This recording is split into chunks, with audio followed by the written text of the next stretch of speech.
Hello guys, welcome to my YouTube channel. ഇന്നത്തെ video എന്ന് പറയുന്നത് ഒരു ചർച്ച് ഗോയിങ് ലുക്കാണ്. അപ്പോൾ നിങ്ങൾ വിചാരിക്കും ചർച്ചിൽ പോകുമ്പോൾ ഇത്ര മേക്കപ്പ് ഇട്ടാണോ പോകുന്നതെന്ന്.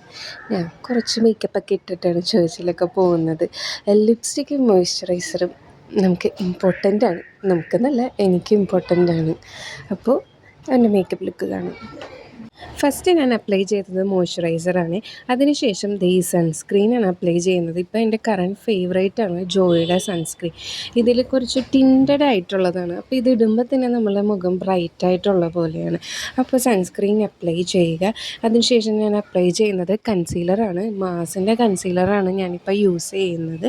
അത് നമ്മളുടെ ബ്ലാക്ക് മാർക്ക് അവിടേക്കുള്ള സ്ഥലത്ത് ഈ സാധനം അപ്ലൈ ചെയ്യുക. അപ്പോൾ നമുക്ക് ഫൗണ്ടേഷൻ ഇടേണ്ട ആവശ്യമില്ല.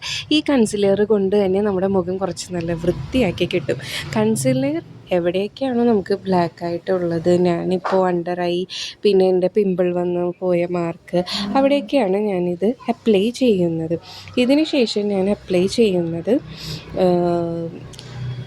കൺസീലർ അപ്ലൈ ചെയ്യുന്നത് നമ്മളുടെ ബ്ലാക്ക് മാർക്കുകളൊക്കെ എവിടെയാണോ, നമ്മളുടെ അണ്ടർ ഐ, പിന്നെ പിമ്പിൾ വന്നിട്ട് പോകുന്ന മാർക്ക്, അവിടെയൊക്കെ പോസുള്ളൊക്കെ സ്ഥലത്തേക്ക് നമ്മൾ ഈ കൺസീലർ അപ്ലൈ ചെയ്യുക. എൻ്റെ കയ്യിൽ സ്പോഞ്ച് ഉണ്ടായില്ല ഗൈസ്. എനിക്ക് ഞാൻ മേക്കപ്പ് ബ്ലെൻഡറാണ് യൂസ് ചെയ്യുന്നത്, സ്പോഞ്ചിൻ്റെ അതുണ്ടായിരുന്നില്ല. അപ്പോൾ ഞാൻ എൻ്റെ കൈ കൊണ്ട് തന്നെയാണ് ഞാനത് അപ്ലൈ ചെയ്ത് കൊടുക്കുന്നത്.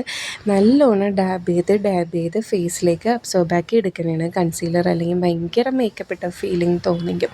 അപ്പോൾ കൺസീലർ ഇട്ട് കഴിഞ്ഞാൽ പിന്നെ ഞാൻ ചെയ്യുന്നത് കോമ്പാക്ട് പൗഡർ വെച്ചിട്ട് മുഖം ഫിക്സ് ചെയ്യണേണ്. മുഖം ഫിക്സ് ചെയ്യാനല്ല, പൗഡർ ഫിക്സ് ചെയ്യണേന്.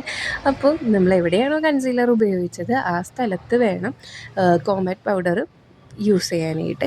അതിനുശേഷം ഞാൻ ഐബ്രോ ഫില്ല് ചെയ്യണേന്. ഐബ്രോ ഇല്ലാത്തവർക്ക് ഐബ്രോ ഫില്ലിങ് മസ്റ്റാണ്. അത് ഫേസിന് വേറൊരു എന്താ പറയുക, നല്ലൊരു ഫീച്ചറാണ് നമുക്ക് തന്നത്. എനിക്ക് ഐബ്രോ ഒട്ടും ഇല്ലാത്ത ആളാണ്. അപ്പം ഞാൻ എപ്പോഴും ഐബ്രോ ഫില്ല് ചെയ്യും എവിടെയെങ്കിലും പോകുന്ന സമയത്ത്. ഐബ്രോ ഫില്ല് ചെയ്ത് കഴിഞ്ഞിട്ട് നെക്സ്റ്റ് സ്റ്റെപ്പ് എന്ന് പറയുന്നത് ഞാൻ ഐലൈനർ എഴുതുകയാണ്. ഐലൈനർ കഴിഞ്ഞിട്ട് നമ്മളുടെ എപ്പോഴത്തെയും പോലെ കാജൽ എഴുതുക. ഞാൻ ഈ കാജൽ ഈ അടുത്താണ് ഞാൻ വാങ്ങിച്ചത്, ഫേസസ് കാനഡയുടെ. നല്ലൊരു കാജലാണ്, നമുക്ക് ലോങ് ലാസ്റ്റിംഗ് ആയിട്ടും പിന്നെന്താ അങ്ങനെ സ്മച്ച് പ്രൂഫാണ്. നല്ലൊരു കാജലാണ്. അതിനുശേഷം ഞാൻ അപ്ലൈ ചെയ്യുന്നത് ബ്ലഷാണ്. ഇപ്പം എൻ്റെ കറണ്ട് ഫേവറേറ്റാണ് ബ്ലഷ്. നേരത്തെ എനിക്ക് അങ്ങനെ ബ്ലഷൊക്കെ ഇടുന്നത് ഇഷ്ടമല്ലായിരുന്നു, പക്ഷെ ഇപ്പോൾ ബ്ലഷ് ഇടുമ്പോൾ മുഖത്തൊരു നല്ല രസമാണ് എനിക്ക് തോന്നുന്നത് കേട്ടോ.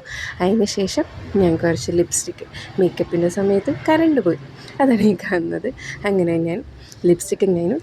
ഇതാണ് എൻ്റെ ഫൈനൽ ലുക്ക്. വീഡിയോ ഇഷ്ടപ്പെട്ടാൽ ലൈക്ക് ചെയ്യുക, ഷെയർ ചെയ്യുക, സബ്സ്ക്രൈബ് ചെയ്യുക. ബൈ.